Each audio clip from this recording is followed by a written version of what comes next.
बिस्मिल्लाहिर्रहमानिर्रहीम, अस्सलाम वालेकुम। इसराइल ने अभी बैरूत पर हमला किया है और ये वो हमला नहीं है जो उन्होंने कल किया है। और इस हमले के जवाब में इस वक्त यानी काफ़ी नुकसान हुआ है लिबनान के अंदर, और उन्होंने पहली मर्तबा ऑफिशियली वॉर डिक्लेयर कर दी है। पूरी लेबनीज गवर्नमेंट शामिल है, जिसमें लिबनान के अंदर हिजबुल्लाह और बाकी ताकतें शामिल हैं। ये पहली मर्तबा हुआ है 2006 के बाद कि ऑफिशियली वॉर डिक्लेयर कर दी गई है। लेकिन उससे भी अजीबोगरीब सूरत हाल है कि इसराइल ने अब जो स्ट्राइक किया है उसमें उनको शदीद गुस्सा है। ये जो आपकी स्क्रीन पर मनाजिर चल रहे हैं, इनका सीन ये हुआ है कि इसराइल में लोगों की गाड़ियां जा रही हैं हाईवेज पर, और हाईवेज पर गाड़ियों में डैश कैम लगे। अब आप देखिए कि गाड़ियां जा रही हैं, ऊपर से आकर मिसाइल और रॉकेट गिर रहे हैं, हाईवेज इनकी तबाह की जा रही हैं और इनकी गाड़ियों को पार्क करना पड़ा है साइड पर। यानी ऑफिशियली जो वॉर है वो अब इस लेवल पर पहुंच चुकी है कि आयरन डोम काफ़ी हद तक इनका काम कर रहा है, लेकिन बहुत सारी चीज़ें काम नहीं कर पा रही, तो वो मिसाइल आकर गिर रहे हैं। अब आप देखिए जिस तरह ये आग लगी हुई है, जिस तरह उनकी चीज़ें जलकर राख का ढेर बन रही है, उनकी मिलिट्री बेसिस उड़ाई जा रही हैं, उनके अब शहरों में मिसाइल लगना शुरू हो गए हैं। तो उन्होंने इसका बदला लेने के लिए पूरी तरह बैरूत के ऊपर एक के बाद दीगर स्ट्राइक करना शुरू कर दिया है। और इस सूरत हाल में उनको गुस्सा ये है कि अब अवाम को पहले तो शेल्टर्स में जाना पड़ता था, लेकिन अब सीधा हाईवेज पर जाकर जब हिट हो रहा है तो गाड़ियां तबाह हो रही हैं, बहुत सारी चीज़ें तबाह हो रही है, रास्ते तबाह हो रहे हैं, और खौफ और पैनिक इतना ज़्यादा है कि किसी वक्त भी कुछ भी हो सकता है, लेकिन वो मारते जा रहे हैं।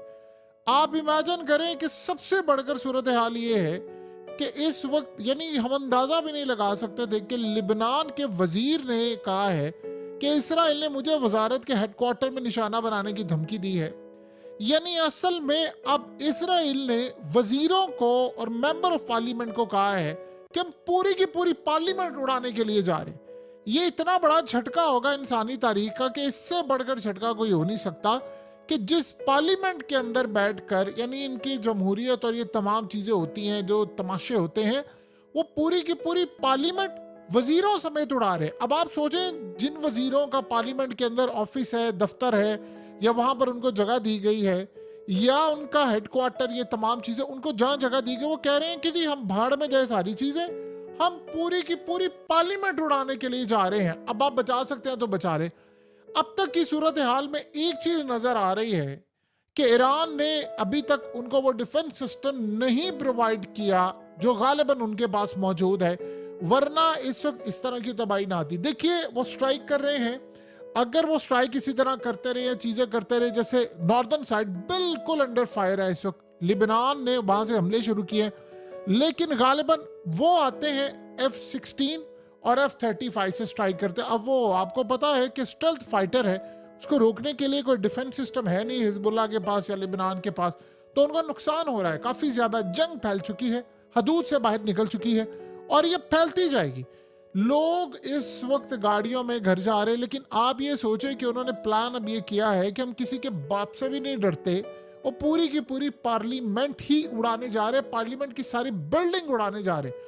अब वहां पर जब वजीरों को ये बताया गया, उनको कॉल्स कर करके, उनको मैसेज कर करके धमकियां दे रहे हैं, क्योंकि अंदर बैठे हुए हैं गद्दार, अंदर बैठे हुए हैं मुखबिर सारे, जिन्होंने सारे का सारा काम करना है।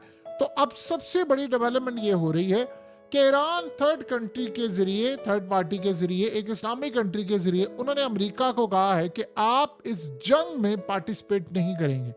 यानी अगर आपने इस जंग में पार्टिसिपेट किया तो फिर आपके मिलिट्री बेसिस सब कुछ निशाने पर होगा, फिर हम भी इस जंग में पार्टिसिपेट करेंगे और अमेरिका के खिलाफ फिर ऐलान जंग होगा पूरे रीजन की जानिब से।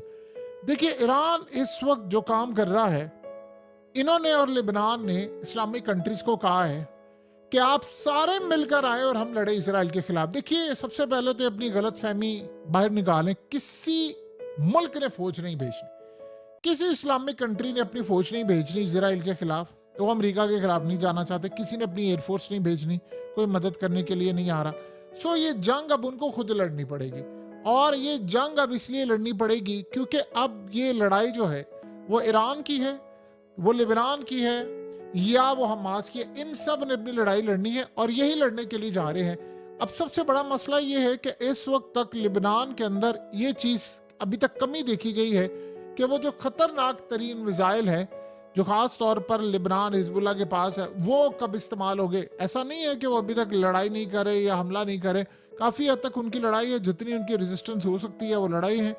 लेकिन हाइफा देखिए, हाइफा इस वक्त काफ़ी ज़्यादा तबाह हो रहा है, उनका शहर मुकम्मल तौर पर तबाह, उनकी पोर्ट उड़ाई जा रही हैं, उनकी बेसिस उड़ाई जा रही हैं, वेस्ट बैंक के अंदर हमला हो रहा है, वहाँ पर उनकी मिलिट्री बेसिस उड़ाई जा रही है, उनके फौजी कहीं मारे गए, जिंदा वो जले हैं। ये सूरत हाल तो यहाँ तक चल रही है। लेकिन जो तैयारे जहाँ तक है, इजरायली आते हैं और वो आकर तैयारों से हमला करते हैं F-35 से और चले जाते हैं। अब वो जाहिर सी बात है, उनको गुस्सा इस बात का चढ़ा हुआ है कि हमारे शहरों में हाईवेज पर आकर मिसाइल गिर रहे हैं, तबाही हो रही है और हम उसको रोकने में अभी तक नाकाम रहे हैं। लेकिन जो इंटेंसिटी इस वक्त इजराइल के पास F-35 और इन चीज़ों की है, वो जाहिर सी बात है। देखिए, इस वक्त हिजबुल्ला ने किरियात शमूना के अंदर इजराइल के मिलिट्री बेसिस को टारगेट किया है जो काफ़ी हद तक एक्यूरेट गई हैं, और ख़ास तौर पर इराक के अंदर से जो रेजिस्टेंस है उन्होंने भी इजराइल को टारगेट किया, यानी गोलान हाइट की साइड पर। लेकिन आप अंदाज़ा करें कि जो कल हमला किया था इसराइल में, उसमें तकरीबन आप ये समझ लें इसराइल ने 600 के करीब लोगों को मारा है, इसमें 50 बच्चे हैं। और अभी भी इन सबको, ये जो लोग सारे छोड़कर जा रहे हैं, ये गाड़ियों में मौजूद है और गाड़ियों में इनको कॉल्स आ रही है मोबाइल पर, और गाड़ियों में इनके रेडियोस पर यानी पूरी तरह मैसेज आ रहा है कि आपके पास टाइम थोड़ा है, फौरी तौर पर निकले, जंग डिक्लेयर हो चुकी है, वॉर शुरू हो चुकी है, और गालिबन ये घर अब जब वापस आएंगे तो शायद कुछ भी नहीं बचेगा। आप जरा अमेरिका को देखें, इसकी मुनाफा चेक करें कि जी मैं रीजन में जंग नहीं चाहता, और अब ये कहता है कि हिजबुल्लाह को हमने 20 साल पीछे धकेल दिया है, हमने इतना हमला किया है, यानी हमारे इलाके इजराइल ने इतना हमला किया है कि हमने इसको 20 साल पीछे धकेल दिया है। इनके एक ऑफिशियल ने कहा कि जी हिजबुल्लाह के 50% हथियार हमने ख़त्म कर दिए स्ट्राइक में, और बाद में इजराइल की फौज ने आकर डिनाई किया जी ऐसी सूरत हाल नहीं है, क्योंकि इन्होंने पहले भी कहा था 2 दिन पहले कि हमने इनके सारे मिसाइल तबाह कर दिए, स्ट्राइक बैक करने की सलाहियत नहीं रखते। अब वो स्ट्राइक कर रहे हैं इनके हाईवेज के ऊपर, इनकी बेसिस के ऊपर। देखिए, जो किरियात शमूना वाली साइड पर लिबनान के रॉकेट्स आ रहे हैं वो डायरेक्ट हिट कर रहे हैं, और ख़ास तौर पर हाइफा बे एरिया जो है वो मुकम्मल तौर पर सारी रात रॉकेट की जद में है। लेकिन जाहिर सी बात है, इस सूरत हाल में इसराइल भी मुकम्मल तौर पर जवाब दे रहा है। अभी तक देखा जाए तो जो रिस्पॉन्स आ रहा है ईरान की जानिब से वो बैकडोर चैनल पर है, डिप्लोमेसी है, जो हथियार, जो मिसाइल, जो चीज़ें उन्हें प्रोवाइड करनी थी वो प्रोवाइड की गई हैं इस वक्त लिबनान को। मसला ये है कि इसराइल ने ऐलान किया है कि इन्होंने इनके रॉकेट चीफ इब्राहिम मोहम्मद कबीसी को मारा बैरूत के अंदर। अब सबसे ज्यादा झटका ये लग रहा है कि अंदर के मुखबिर इस पूरी जंग में खुलकर सामने आ गए हैं, जिनके ऊपर हसन नसरुल्लाह रिलाई करके बैठा हुआ था कि भाई ये सूरत हाल में हमारे साथी हैं या इनकी टीम के अंदर है, वो इतने बड़े मुखबिर हैं कि जब वो इसराइल स्ट्राइक करने के लिए जाता है उनको बताते हैं कि फलानी बिल्डिंग के अंदर ये बंदा छुपा हुआ है। वो ये नहीं देखते कि हम अंदर जाकर कोई स्ट्राइक करो, पूरी बिल्डिंग उड़ा देते, उसमें चाहे 100 बंदा है, आम लोग हैं, वो सारी की सारी उड़ाई जाती है। ये असल में जो चीज़ है, इस पर ना तो ईरान काबू पा सका है ना लिबनान काबू पा सकता है। और इसराइल का मसला ये है कि इसराइल के अंदर आपको इस तरह का काम करने के लिए बड़ी तादाद में पैसा चाहिए, इनके पास पैसा नहीं है उस लेवल का। जाहिर सी बात है, उनको अमेरिका की एड मिलती है, वो पूरी दुनिया पर राज कर रहे हैं, उनकी इकोनॉमी ठीक है इसराइल की। देखिए, आप जरा इस तस्वीर को देख सकते हैं किरियात शमूना की। ये असल में वहाँ पर जो फायर फाइटर्स हैं वो भी काफ़ी हद तक परेशान हैं कि वो कह रहे हैं कि हम आग बुझाते हैं, घरों के ऊपर आग लगी है, इनके हिजबुल्लाह के रॉकेट्स आते हैं, तो उसके बाद बहुत ज़्यादा हद तक दोबारा जब हम आग बुझाने जाते हैं तो हमें अपनी जानों के लाले पड़े हुए हैं कि हमारे ऊपर दोबारा रॉकेट्स आते हैं, और उसमें कई इंसिडेंट हुए हैं, कई मारे गए हैं। इसराइल इस वक्त यानी हाइफा पूरी तरह उनका पैरालाइज हुआ पड़ा है, वहाँ पर हेडक्वार्टर और ये चीज़ें, काफ़ी मिलिट्री बेसिस का इनका नुकसान हुआ पड़ा है।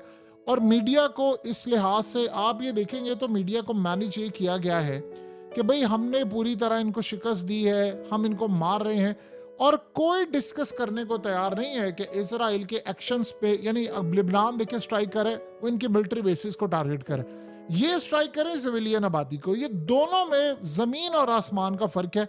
ये सिविलियन आबादी को टारगेट कर रहे हैं, वो इनके मिलिट्री स्ट्राइक्स कर रहे हैं। देखिए, कल इन्होंने एक और कहा कि करकी इनका एक हिजबुल्लाह का लीडर था, हमने उनको भी मार दिया है, लेकिन बाद में पता चला कि वो नहीं मारा गया। इसी तरह ये नफसियाती तौर पर कर ये रहे हैं, जैसे इन्होंने कहा कि हमने यहया सिनवार को भी मार दिया है, वहाँ से खबर आई जी नहीं उसको मारा गया। इसी तरह इन्होंने बहुत सारे लीडर, ये साथ साथ जो नफ्सियाती गेम है।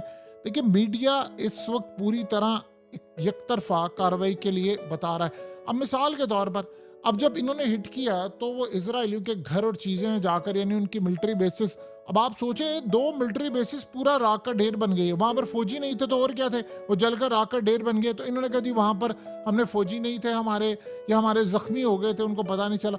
सो इस तरह की मीडिया मैनेजमेंट ये पूरी तरह कर रहे हैं।